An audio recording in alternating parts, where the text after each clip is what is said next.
Es tiempo de platicar sobre la historia del vencido, no la historia del vencedor, que es la mitad o la otra mitad que forma la verdad completa. El título del tema que voy a dar lectura y que fue escrito hace ya una buena cantidad de años se llamará o se llama Aprendiendo de la historia clandestina, informal o del vencido. Hay alguna expresión muy conocida entre los historiadores que nos dice que la historia formal la escribe el vencedor, pensamiento que lleva implícita la existencia de la historia informal del vencido, que aunque no se escriba, la seguirán conservando quienes perdieron el poder de manifestarla. La naturaleza virtual de esta historia tácita es lo que generalmente nos empuja a estudiarla con especial atención, procurando encontrar una verdad más íntegra sobre lo sucedido. Más allá de lograr enterarnos de los aciertos o errores en que hayan incurrido quienes nos antecedieron, el objetivo principal de llegar a conocer los aspectos buenos y malos más relevantes de ellos es aprender de sus experiencias, valorándolas y aplicándolas en nuestras vidas. Cuando logramos entender nuestro pasado y nuestra cultura, no solo a través de su historia formal, sino incluyendo la parte sobreentendida e increíblemente ignorada de la misma, llegamos con más entereza a sentir la responsabilidad de ser los portadores y transmisores de la cultura heredada. El ser mexicanos nos coloca de por sí en una posición muy particular al intentar conocer integralmente nuestros orígenes, teniendo en muchos casos que incorporar a nuestra conocida mexicanidad viejas identidades tácitas, ancestrales, con las que en su oportunidad fueron conocidos nuestros antepasados. Entre estas identidades tácitas figuran tres que para efectos prácticos tuvieron un mismo significado: la judía, la sefaradita y la lusitana, identidades sobreentendidas que nos señalan un tesoro cultural heredado aún por expresarse, toda vez que la historia formal de nuestro país escasamente reconoce estas secciones minoritarias del mosaico cultural, étnico y religioso que también nos dio origen. Para quienes hemos tenido la oportunidad de crecer en un medio que nos ha permitido reconocer con más detalle esta diversidad cultural de nuestro pasado, para muchos extinta o desconocida,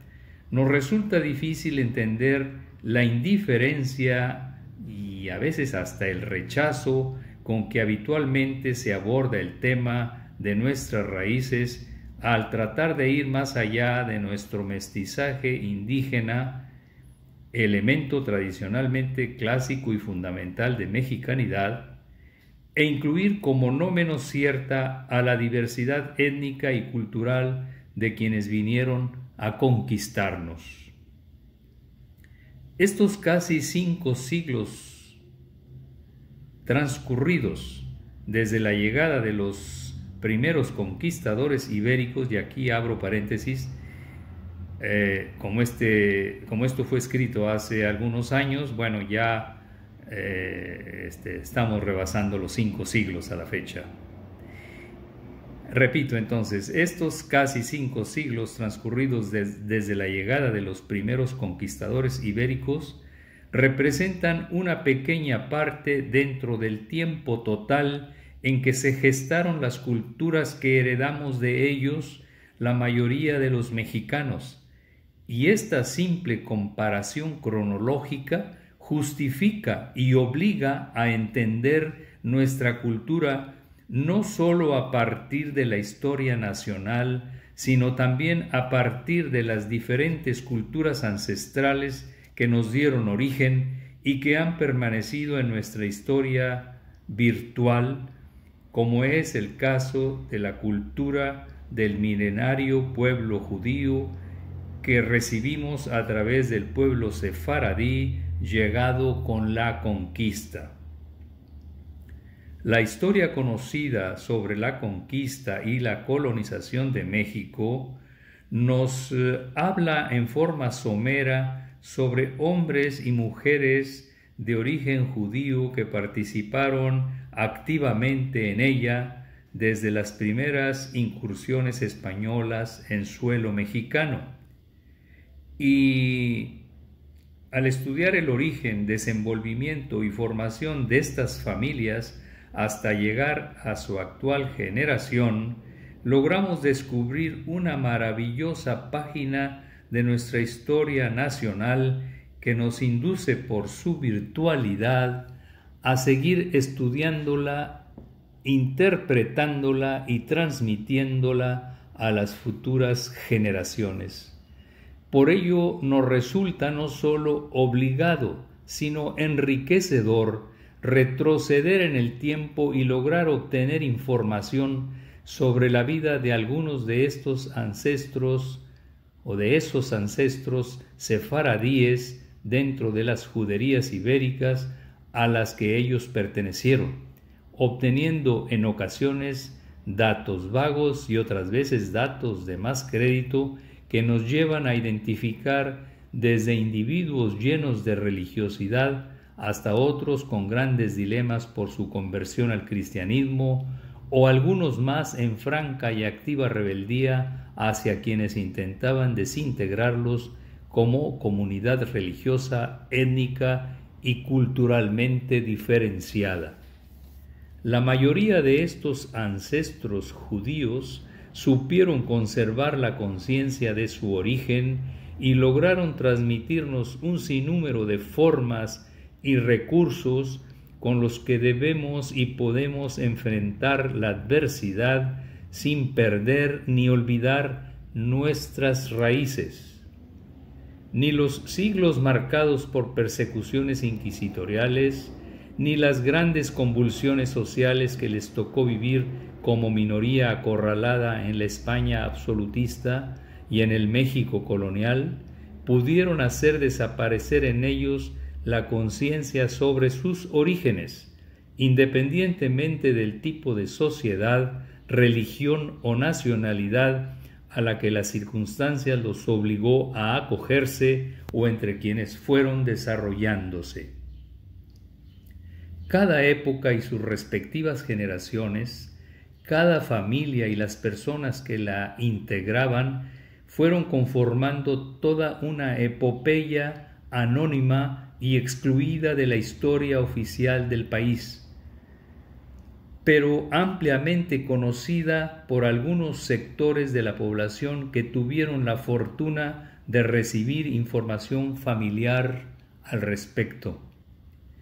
Estas dramáticas narraciones sobre nuestros orígenes nos han transformado generación tras generación en individuos con una sensibilidad especial hacia el inmigrante y hacia el perseguido, hacia el desposeído y hacia quien es discriminado o excluido por ser diferente. Cada éxito o fracaso, cada realización personal o desengaño, cada matrimonio pleno o cada desamor experimentado, cada aceptación lograda o cada persecución sufrida por los ancestros,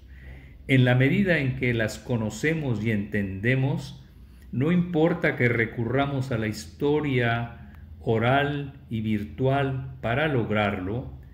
pasan a ser parte de nuestra propia historia y cultura, algo de lo que somos y que formará parte de nuestra visión particular del mundo que los rodeó y del mundo que actualmente nos rodea. Revoluciones, intervenciones extranjeras, persecuciones religiosas, luchas por la independencia, procesos de conquista y colonización, por señalar algunos de los principales eventos registrados por la historia de nuestro país, es decir, de México, y en los cuales participaron muchos de nuestros antepasados, han conformado una parte importante de la cultura que heredamos en suelo mexicano. Esto es un hecho indiscutible,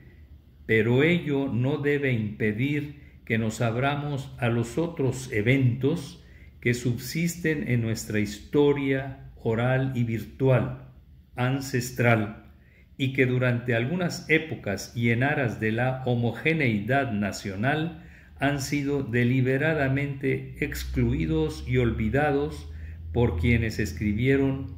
la historia formal oficial. Gracias, amables oyentes, y espero que esta plática breve nos sirva para observar con más detalle todas las partes o todas las historias que finalmente conforman o nos acercan más a la verdad histórica. Gracias y hasta pronto.